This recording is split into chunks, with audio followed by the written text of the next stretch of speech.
What's going on, everybody? So I saw a little video the other day where some people were asking, can we unite, or is there a possibility that we can get together? And the short answer to that is yes. You know, yeah, we should be able to come together. We should be able to combine our minds, combine our hearts, come together towards a common mission. And essentially, what I'm going to be talking about is we need to realize we need to break through this prison we're in.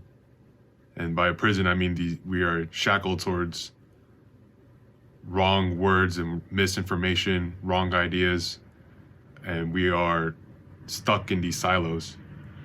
And we need to change the way we see each other and change the way we speak each other. And to do that, we have to have some empathy. So in short, I'll be talking long, but in short, I think we need to have the courage to be able to break these shackles we're in. We need to have courage to see each other eye to eye. And we need to have courage to realize our patience and realize that we need patience to get through all this. You know, when people in Pomona College, when kids are entering, or when the freshmen are coming in, they have to walk through a gate. And in this gate, there's a quote that's emblazoned from one of the founders. His name is Blaisdell. And that quote reads, "Let only the eager, thoughtful, and reverent enter here." So when the freshmen enter, the next 4 years, they go through this long college experience where they are filled with ups and downs, they have difficult trials, and they have a lot of self-reflection by the time they graduate. By the end of it, they grow to become some of the smartest people in the world. They go through an elite liberal arts college, and they become really high impact contributors to society.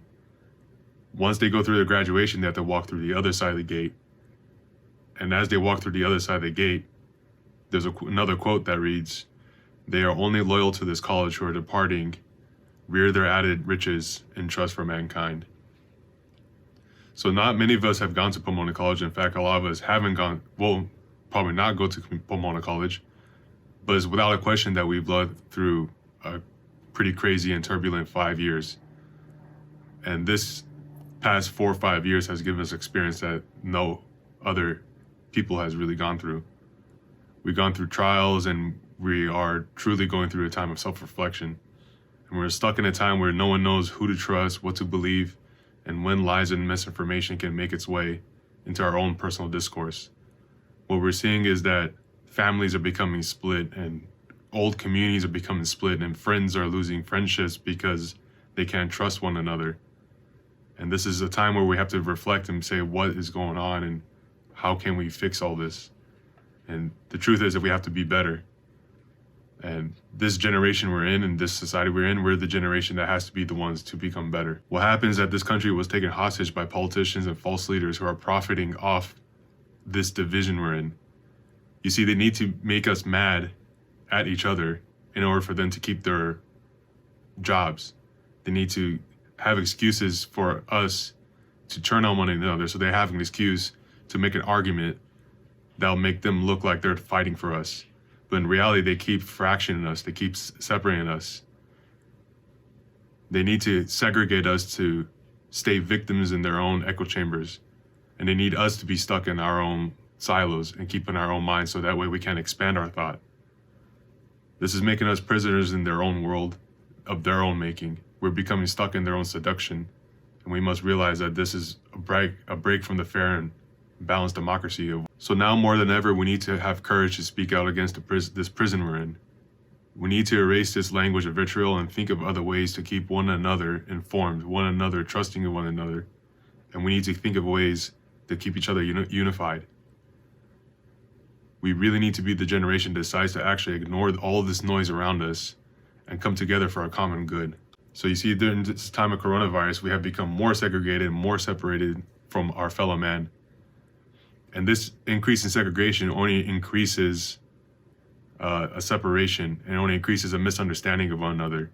A reduction of interaction with other people decreases your emotional understanding with the other man. So the more you're separated from other people, the less you understand others. The less you understand others, the less empathy you have with others. What's happening is that 400,000 Americans are going to die this month, and a vast majority of these 400,000 people are people of color. They're low income working, and they have to work, and people are just thinking that this number is fake. Well, these other people who are dying, they're Americans, and we're supposed to be protecting them. We have to think about the health of our well-being.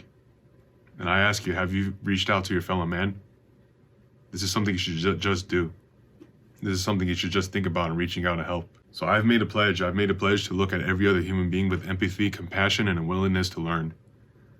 I'll continue to make that pledge, whatever the color of the skin, whatever religion, and whatever is your condition. I'll be sure to keep you warm when you need warmth. I'll be sure to feed you when you need to be fed. I'll give you a house when you need it. I'll give you an ear when you need it.